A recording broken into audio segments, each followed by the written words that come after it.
ಕೋಲಾರ ಜಿಲ್ಲೆ ಶ್ರೀನಿವಾಸಪುರ ತಾಲೂಕಿನ ಚಲ್ದಿಗಾನಹಳ್ಳಿಯ ಗ್ರಾಮ ಪಂಚಾಯಿತಿ ಅವ್ಯವಸ್ಥೆಯ ಆಗರವಾಗಿಬಿಟ್ಟಿದೆ. ಗ್ರಾಮ ಪಂಚಾಯಿತಿ ಕಟ್ಟಡ ಶಿಥಿಲಾವಸ್ಥೆಯನ್ನ ತಲುಪಿದ್ದು ಭಯದಲ್ಲಿಯೇ ಸಾರ್ವಜನಿಕರು ಸಿಬ್ಬಂದಿಗಳು ಓಡಾಟವನ್ನು ಮಾಡ್ತಾ ಇದ್ದಾರೆ. ಇನ್ನು ಚರಂಡಿಗಳು ಸ್ವಚ್ಛತೆ ಇಲ್ಲದೆ ಸೊಳ್ಳೆಗಳ ಕಾಟ, ಸಾಂಕ್ರಾಮಿಕ ರೋಗಗಳು ಹರಡುವ ಭೀತಿಯಲ್ಲಿದ್ದು ಅಧಿಕಾರಿಗಳ ನಡೆಯ ವಿರುದ್ಧ ಇದೀಗ ಗ್ರಾಮಸ್ಥ ಪ್ರಭಾಕರ್ ಗೌಡ ಆಕ್ರೋಶ ಹೊರಹಾಕಿದ್ದಾರೆ.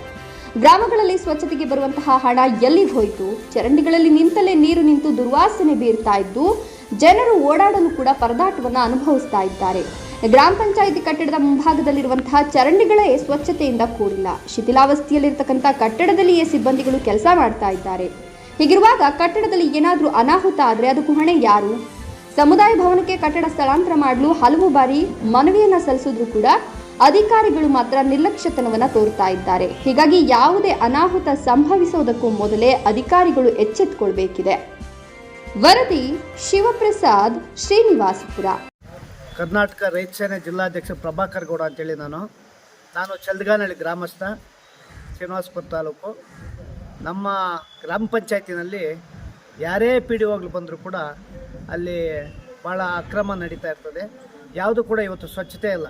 ಇವತ್ತು ಚರಂಡಿಗಳಾಗಲಿ ಅಥವಾ ಒಂದು NRG ಕಾಮಗಾರಿಗಳಾಗಲಿ ಅಥವಾ ಬಿಲ್ಡಿಂಗು ಶಿಥಿಲ, ಇವತ್ತೇನು ಗ್ರಾಮ ಪಂಚಾಯತಿ ಕಟ್ಟಡ ಶಿಥಿಲ ಆಗಿದೆ, ಇದುವರೆಗೂ ಕೂಡ ಬೇರೆ ಕಡೆ ಹೋಗಿ ಅವ್ರು ಇದು ಮಾಡೋದಕ್ಕಿಲ್ಲ. ಬೇರೆ ಕಡೆ ಏನು ಪಂಚಾಯತಿ ಅನುದಾನನ ಅಲ್ಲಿ ಉಪಯೋಗಿಸಿ ಅದಕ್ಕೆ ಬಣ್ಣ ಸುಣ್ಣ ಎಲ್ಲ ಬಳಿದು ಯಾವುದು ಸಮುದಾಯ ಭವನಕ್ಕೆ, ಏನು ಸ್ಕೂಲ್ ಆವರಣದಲ್ಲಿರೋಂಥ ಸಮುದಾಯ ಭವನಕ್ಕೆ, ಇದುವರೆಗೂ ಆ ಸಮುದಾಯ ಭವನಕ್ಕೆ ಅವರು ಶಿಫ್ಟ್ ಮಾಡಿಲ್ಲ.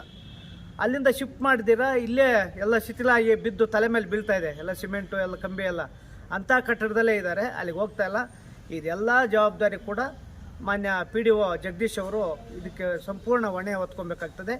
ಮುಂದೆ ಏನಾದರೂ ಅನಾಹುತಗಳಾದರೆ ಆ ಪಂಚಾಯತಿನಲ್ಲಿ ಅವರೇ ಕಾರಣ ಆಗ್ತಾರೆ.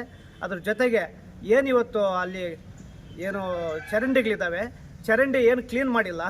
ಮತ್ತು ಇವತ್ತು ಈ ಸೊಳ್ಳೆ ಕಾಟದಿಂದ ಇವತ್ತು ಸಾಂಕ್ರಾಮಿಕ ರೋಗ ಇರ್ತದೆ. ಆ ಸೊಳ್ಳೆಗೆ ಏನಾದರೂ DT ಪೌಡ್ರ್ ಹಾಕೋದಾಗಲಿ, ಬ್ಲೀಚಿಂಗ್ ಪೌಡ್ರ್ ಹಾಕೋದಾಗಲಿ ಯಾವುದೂ ಕೂಡ ಇವರು ಕಾರ್ಯವಹಿಸೋದಿಲ್ಲ. ಆದರೆ ಬಿಲ್ಗಳು ಮಾತ್ರ ಎಲ್ಲ ಆಗ್ತಾ ಇರ್ತದೆ. ಸಂಪೂರ್ಣವಾಗಿ ಇದು ಮಾನ್ಯ CO ಅವರು ಸಂಪೂರ್ಣವಾಗಿ ಮತ್ತು EO ಅವರು ಸಂಪೂರ್ಣವಾಗಿ ಇದು ಪರಿಶೀಲನೆ ಮಾಡಬೇಕು. ಗ್ರಾಮ ಪಂಚಾಯತಿನ ಅದರಲ್ಲಿ ಎಷ್ಟು ಲೋಪದೋಷ ಇದೆ, ಎಷ್ಟು ಹಗರಣ ಇದೆ ಅಂತ ತಮಗೆ ಗೊತ್ತಾಗ್ತದೆ. ಭಾಳ ಹಗರಣಗಳಾಗಿದ್ದಾವೆ ಆ ಪಂಚಾಯತಿನಲ್ಲಿ. ಆದ್ದರಿಂದ ತಾವು ಇದನ್ನು ಸಂಪೂರ್ಣವಾಗಿ ಪರಿಶೀಲನೆ ಮಾಡಿ ನ್ಯಾಯ ಕೊಡಿಸ್ಬೇಕು.